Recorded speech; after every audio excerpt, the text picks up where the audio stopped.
Bienvenue sur Reset ton assiette, le podcast qui déconstruit avec vous la diet culture et toutes les injonctions liées à notre apparence et à notre assiette. Je m'appelle Juliette, je suis détentrice du compte The Last Quiche sur Instagram, où je dénonce la culture des régimes et où je parle également d'alimentation intuitive, une approche thérapeutique à laquelle je suis officiellement formée par les fondatrices.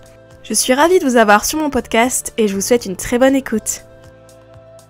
Hello les amis, on se retrouve pour une nouvelle idée reçue dans cette mini-série contre les idées reçues sur l'alimentation intuitive, donc la mini-série que j'ai intitulée « L'alimentation intuitive, l'approche incomprise, point d'interrogation ». Ça pourrait être le début d'un poème, je pense. Alors aujourd'hui, on s'attaque à une belle idée reçue aussi. Il y a que des belles idées reçues là dans ma mini-série. Qui est que l'alimentation intuitive serait contre la santé, serait anti-santé. Bah ouais, l'alimentation intuitive, mais qu'est-ce que c'est que cet uluberlu là, qui nous dit de manger quand on veut et tout, quand on a faim, mais c'est n'importe quoi, et c'est quoi cette approche qui dit que c'est ok de grossir, mais non, mais la santé, tout ça.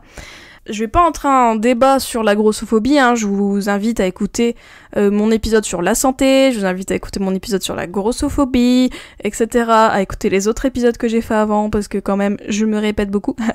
Mais là, pour le coup, cet épisode, je fais un gros focus sur est-ce que c'est vraiment anti-santé, l'alimentation intuitive ?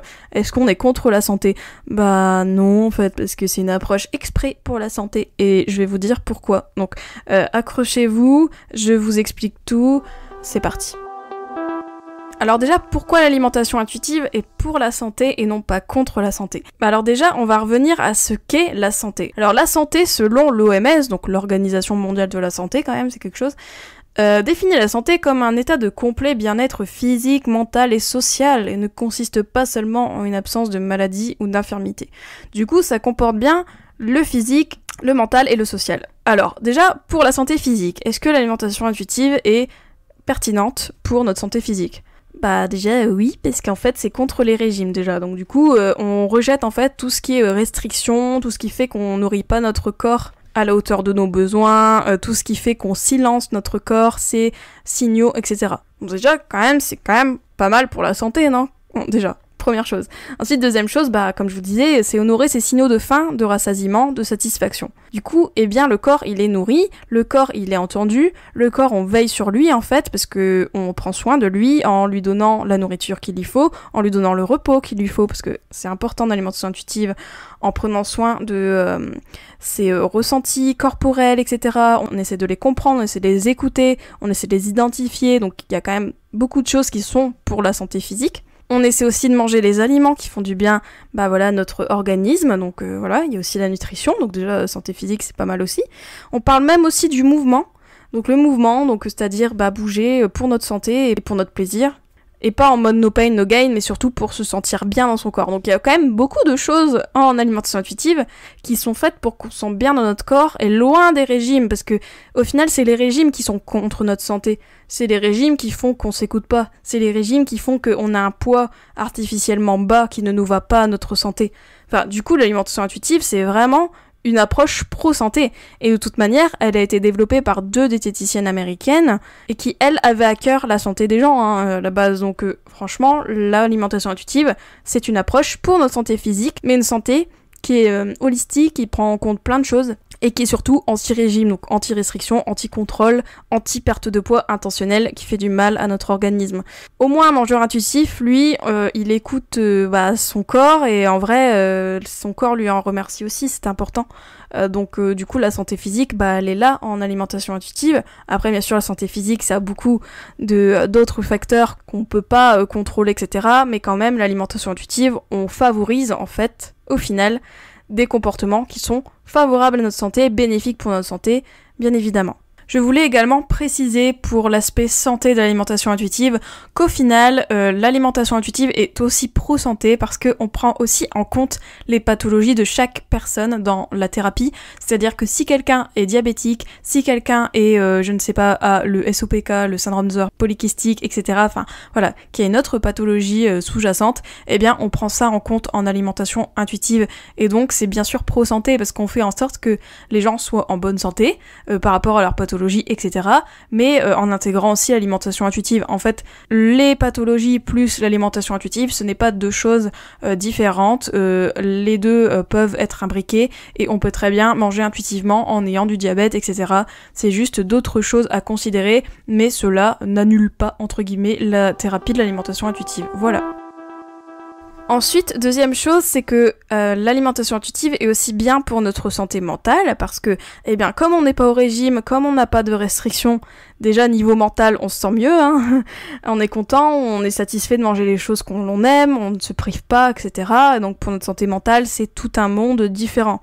On n'a plus de pression, on n'a plus de charge mentale liée à l'alimentation, donc là, pour la santé mentale, l'alimentation intuitive, c'est un 10 sur 10 aussi. On fait du bien à notre corps, donc comme je l'ai dit, niveau physique, mais aussi à notre mental. On prend soin de nous, on prend en compte nos émotions, on prend en compte nos sensibilités, on prend en compte notre stress, etc. On prend en compte nos besoins aussi, nos besoins de self-care. Comme je le dis souvent, hein, le self-care c'est hyper important en alimentation intuitive, c'est limite la base, donc du coup, forcément, l'alimentation intuitive, c'est très très très bien pour notre santé au final.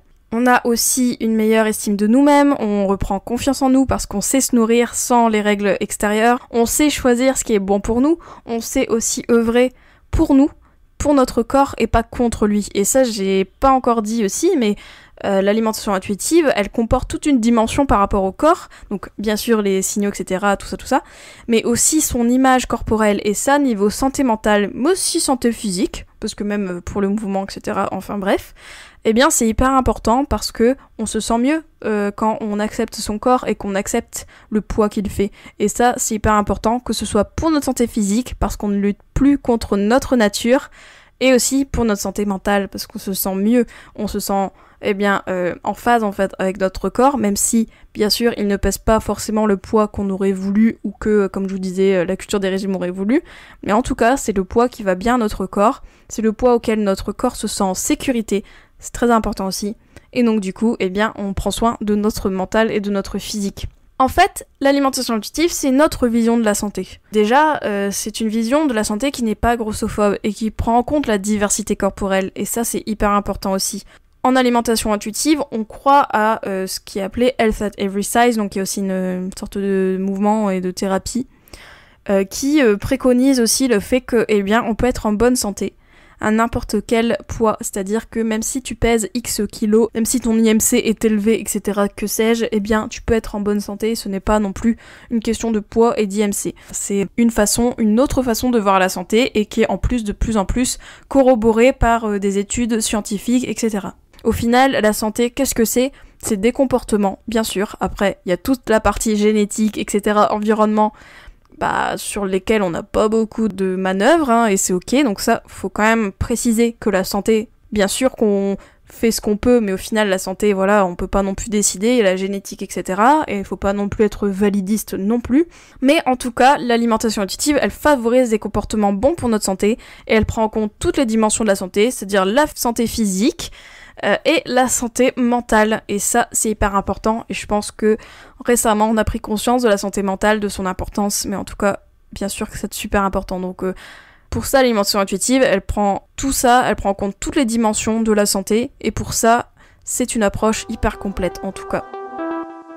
Et d'ailleurs dans l'alimentation intuitive, donc dans le livre, elle parle bien d'une santé qui est intérieure, c'est-à-dire qu'en fait au final ce qui est important, on a tous notre propre santé, et c'est important de garder bien sûr des principes comme la nutrition, etc., qui peuvent nourrir notre propre santé, notre santé unique qu'on a tous, la santé propre à chacun. On prend en compte bien sûr les éléments extérieurs comme la nutrition, mais on prend en compte aussi notre ressenti, on prend en compte notre corps, on prend en compte ses besoins, on l'écoute, etc. Et ça, la combinaison des deux, c'est ça qui fait que, au final, l'alimentation intuitive, elle favorise cette santé-là, cette santé intérieure, cette santé intégrée, en fait. C'est une santé qu'on intègre et qui est propre à chacun et qui prend en compte, bien sûr, des éléments extérieurs, parce que voilà, le savoir est quand même la clé aussi pour prendre soin de notre santé, mais aussi tout ce qui est de l'intérieur, donc de l'interoception, de tout ce qui est, le côté on s'écoute, on se comprend, on sait ce qui est bon pour nous, et ça aussi, c'est très important. Donc Voilà, donc en gros, si quelqu'un vous dit l'alimentation intuitive c'est contre la santé, franchement, non quoi. Et en plus de ça, oui, peut-être que pour apaiser son rapport à l'alimentation, on va peut-être adopter des comportements qui, pour certains, sont contre la santé, c'est-à-dire manger certains aliments, etc. Hein, mais en vrai, je suis désolée, mais en soi, comme je disais dans d'autres épisodes, les aliments ont leur place, et bien sûr qu'il y a la nutrition, mais la nutrition ne fait pas tout non plus, et bien évidemment, c'est très important de manger les aliments qu'on aime, qui nous font plaisir, c'est-à-dire dans notre corps, mais aussi pour notre esprit. Donc la santé, ce n'est pas que la nutrition, donc n'en déplaise à certains qui sont en mode PLS parce qu'ils voient quelqu'un qui est mangeur intuitif qui mange un prince de lu, quoi. Enfin, faut arrêter, les gars. Mais voilà, en tout cas, la santé, ça ne s'arrête pas à un truc que tu manges, ou même 2, ou même 3. La santé, c'est plein de comportements, et il y a aussi tout un côté qui est en dehors de notre champ d'activité, on va dire, enfin, qui est en dehors de notre prisme, quoi. On peut pas faire grand-chose, quoi. Il y a des choses qu'on ne peut pas contrôler dans notre santé, hein. Il y a des choses génétiques, tout ça, ce que j'ai dit, environnemental, machin, social, bref, il y a plein de choses. Donc du coup, eh bien, la santé, oui, on fait au mieux comme on peut, si on a envie de le faire d'ailleurs, mais en tout cas, voilà, c'est pas la santé, ça ne s'arrête pas que manger un brocoli seulement, quoi, enfin, allô. La santé, c'est aussi manger de tout et manger varié aussi, surtout pour ce qui est de la nutrition. Voilà, bah j'espère que cet épisode vous a plu, j'espère que vous avez compris du coup en quoi l'alimentation intuitive au final prend soin de notre santé, c'est-à-dire physique et mentale, prend soin de plusieurs dimensions et a surtout une autre vision de la santé qui est primordiale, c'est-à-dire une santé non grossophobe qui permet à chacun de prendre soin de sa santé, qu'importe son poids. Et en plus de ça, l'alimentation intuitive, elle prend en compte toutes les discriminations sociales qui font que peut-être que certaines personnes ne peuvent pas adopter certains comportements bénéfiques à leur santé, par exemple les personnes grosses, parce que voilà, il y a la grossophobie médicale, parce qu'il y a des choses qu'elles ne peuvent pas faire, elles ne peuvent pas pratiquer parce que justement on leur met des barrières, parce qu'on considère que voilà, comme elles ont tel poids, elles ne peuvent pas faire ceci et ne peuvent pas faire cela, enfin voilà, et qui font qu'elles-mêmes sont coupées de certains comportements bénéfiques à la santé. Enfin, bien sûr que la santé a un aspect social aussi, et ça c'est très important de le considérer. Donc arrêtons aussi d'être validistes en disant tout le monde peut avoir accès à tout traitement, etc. Bah non, en fait, il y a des gens auxquels on coupe l'accès aussi à beaucoup de choses liées à la santé. Donc voilà, là, voilà, j'ai un peu élargi vers la fin. D'ailleurs, je crois que vous pouvez écouter un épisode sur la grossophobie parce que j'en parle, mais quand même, c'est important de garder ça à l'esprit quand on parle de santé. Voilà, bah j'espère que l'épisode vous a plu, j'espère que, bah comme je vous disais, hein, j'espère que ça vous a donné des petites pistes et des petits arguments par rapport à ça. En tout cas, moi, bien, on se dit à la semaine prochaine pour un nouvel épisode, une nouvelle idée reçue. N'hésitez pas à me faire votre retour par rapport à cette série d'épisodes, je serais très contente de savoir si ça vous intéresse et si vous aimez bien, tout simplement. Voilà, et bien, bonne semaine à vous, ciao. J'espère que cet épisode t'a plu. N'hésite pas à le partager et à lui laisser une super note sur toutes les plateformes si c'est le cas. Vous pouvez toujours me retrouver sur mon compte Instagram TheLastQuiche. Je vous dis à très vite pour un nouvel épisode de Reset ton assiette. Ciao.